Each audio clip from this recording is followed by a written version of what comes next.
दोस्तों, राम मंदिर में चंदा चोरी का मामला अब सुप्रीम कोर्ट पहुंच गया है। जी हां दोस्तों, बड़ी खबर है कि आज सुप्रीम कोर्ट की दहलीज पर वो मामला पहुंच ही गया, जिस मामले को लेकर के न सिर्फ इस देश में बल्कि दुनिया भर में चर्चा का विषय बना हुआ है।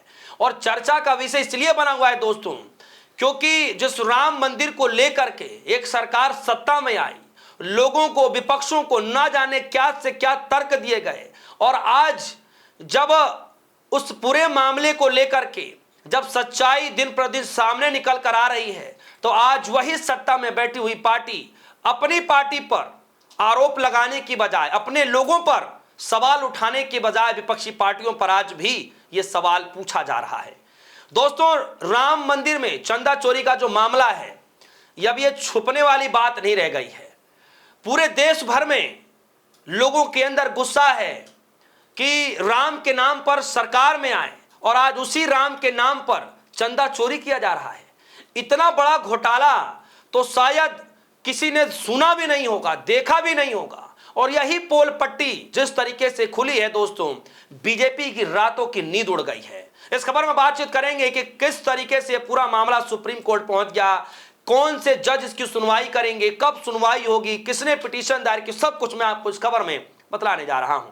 नमस्कार दोस्तों, आप देख रहे हैं पब्लिक रिएक्शन। दोस्तों, राम मंदिर चंदा चोरी का मामला सुप्रीम कोर्ट पहुंच गया है। खबर आई लाइव हिंदुस्तान की, खबर में लिखा है राम मंदिर चंदा चोरी कांड पर सुनवाई को सुप्रीम कोर्ट तैयार। सीजीआई की बनाई बैठक या बनाई पीठ में कौन कौन से जज, यानी कुल मिलाकर के सीजीआई साहब ने एक बेंच तैयार की जिसमें 3 और भी जजों को लाया गया है। वो जज कौन है मैं आगे इस खबर में बताऊंगा।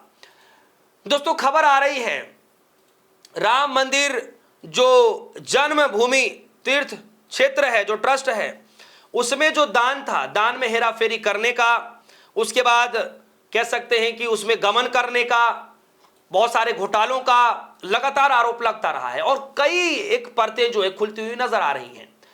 लेकिन सवाल विपक्ष ये पूछ रहा था कि जिन लोगों को मोदी जी ने बैठाया है, जिन लोगों को मोदी जी ने भरोसे के तौर पर बैठाया, आज वही लोग चोरी में लिप्त पाए जा रहे हैं। उनके ऊपर बड़े बड़े आरोप लग रहे हैं, इस्तीफे तक हो रहे हैं, एसआईटी गठित हो गई, सब कुछ हो गया। लेकिन आज भी किसकी गिरफ्तारी हुई, कोई आता पता नहीं। आज तक बड़ी मछलियों को, कितने बड़ी मछलियों को पकड़ा गया, कोई आता पता नहीं। यही सवाल है जो विपक्षी पार्टियों के साथ साथ आम इंसान ये पूछ रहा है कि भैया, जो हमने राम मंदिर के नाम पर राम जी को, भगवान श्री राम जी को हमने जो खुशी खुशी मंदिर में दान दिया और आपने उसको चोरी कर ली, आपने हमें बताया तक नहीं, वो पैसे आपने कहां यूटिलाइज किए, ये आपको जवाब तो जरूर देना पड़ेगा। और दोस्तों, जब एक चीजें सामने निकल कर आती है ना, तो 100-200 चीजें जो है ऑटोमेटिक और बाहर निकल के आ जाती हैं। कुल मिलाकर के राम मंदिर में चंदा चोरी का आरोप जैसे ही लगा, जैसे ही खुलासा हुआ, कई सारी चीजें और बाहर निकल कर आ गई कि कैसे जो है पंडित करता था, कैसे जो है चंपत राय के नाम पर क्या होता था, खुद चंपत राय कैसे करते थे, ये सारी चीजें निकल कर सामने आ गई। कई सारे लोग सामने निकल कर आ गए, कोई चांदी डोनेशन की बात कर रहा है, कोई सोने डोनेशन की बात कर रहा है, सब कुछ दिए गए, लेकिन उनका जो है दान किया वो चीज वहां मिल ही नहीं रहा है। ये सारे आरोप लगाए गए। लेकिन अब जब ये पूरा मामला 1-1.5 महीने की पूरे हलचल के बाद ये पूरा मामला जब सुप्रीम कोर्ट पहुंच गया, तो लोगों को उम्मीदें हैं कि अब इस पर दूध का दूध और पानी का पानी होगा।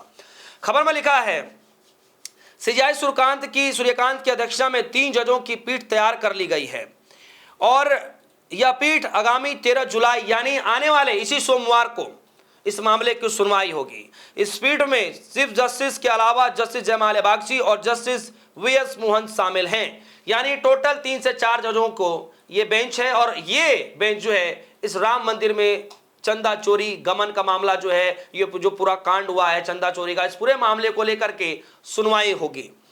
याचिका में जो याचिका दायर करने वाले जो लोग हैं वो हैं वकील अजय कुमार राय और दूसरा दिनेश कुमार यादव।